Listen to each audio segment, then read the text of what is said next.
Hi friends, welcome to our channel. నేను మీ MPR.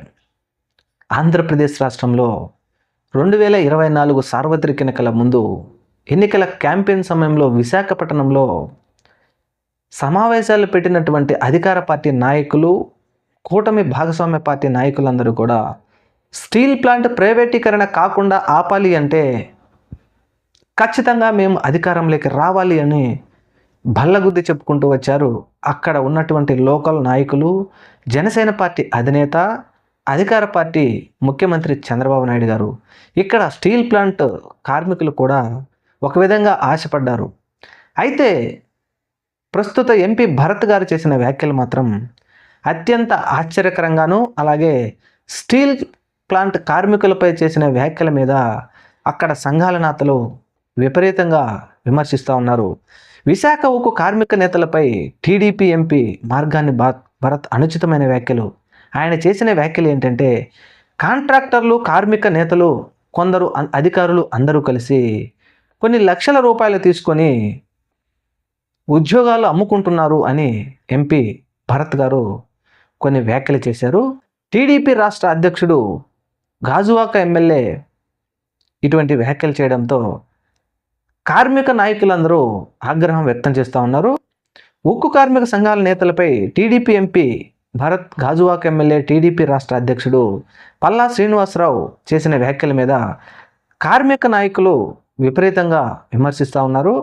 Contract పోస్టులను లక్షలకు అమ్ముకుంటున్నారు అని వీరు చేసిన వ్యాఖ్యల మీద ఇప్పుడు పెద్ద ఎత్తున విమర్శలు వస్తూ ఉన్నాయి.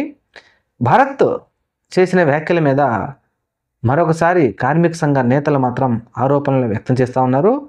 జీవీఎంసీ 87వ వార్డులో 6 కోట్లతో చేపట్టిన అభివృద్ధి కార్యక్రమంలో పాల్గొన్న భరత్ ఇటువంటి సంచలనమైన ఆరోపణలు చేశారు. ముఖ్యంగా ప్యాకేజ్ ఇచ్చిన ఉనికిని కాపాడుకోవడం కోసం ఇక్కడ ఎవరూ పనిచేయడం లేదు, కానీ ప్రైవేటీకరణ అని చెప్పేసి ప్రభుత్వం మీద నిందలు వేస్తూ ఉన్నారు. ఇదేంటో మాకు అర్థం కావడం లేదు. కాలక్షేపం అంటే ప్రజల్లో చులకనవుతూ ఉన్నారంటూ స్టీల్ ప్లాంట్లో అనర్హులు మాత్రమే తొలగిస్తుంటున్నారు.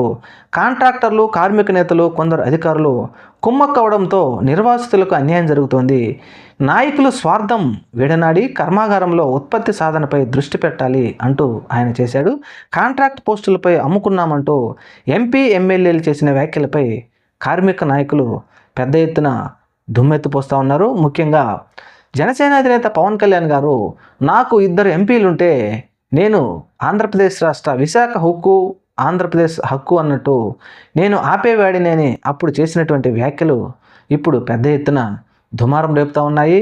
ఇప్పుడు అధికారం మీకు వచ్చింది, కేంద్రంలో భాగస్వామ్య పార్టీ ఉన్నప్పుడు మరి విశాఖ ఉక్కును ఎందుకు ప్రైవేటీకరణ కాకుండా అడ్డుకోలేకపోతున్నారని చెప్పేసి పెద్ద ఎత్తున దుమ్మెత్తిపోస్తూ ఉన్నారు ఆంధ్రప్రదేశ్ రాష్ట్ర ప్రజలు, అలాగే విశాఖ ఉక్కు ఫ్యాక్టరీలో పనిచేస్తున్నటువంటి కార్మికులు కూడా. మరి దీనికి ఏ విధమైనటువంటి సమాధానం ఇస్తారు?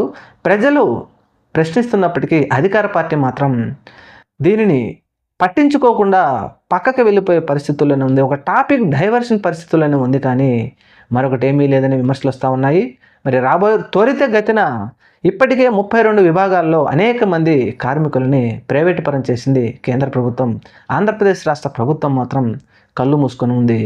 మరి పూర్తిగా రాబోయే రోజుల్లో విశాఖ ఉక్కు ఫ్యాక్టరీని ప్రైవేటీకరణ చేయడానికి వడివడిగా అడుగులు పడుతూ ఉన్న దశలో ప్రభుత్వం మాత్రం స్పందించకపోవడం అత్యంత బాధాకరం.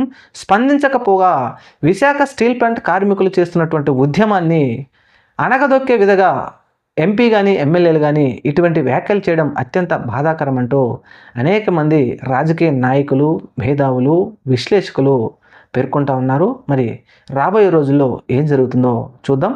Thank you. మన ఛానల్ని తప్పకుండా సబ్స్క్రైబ్ చేయండి. నమస్తే.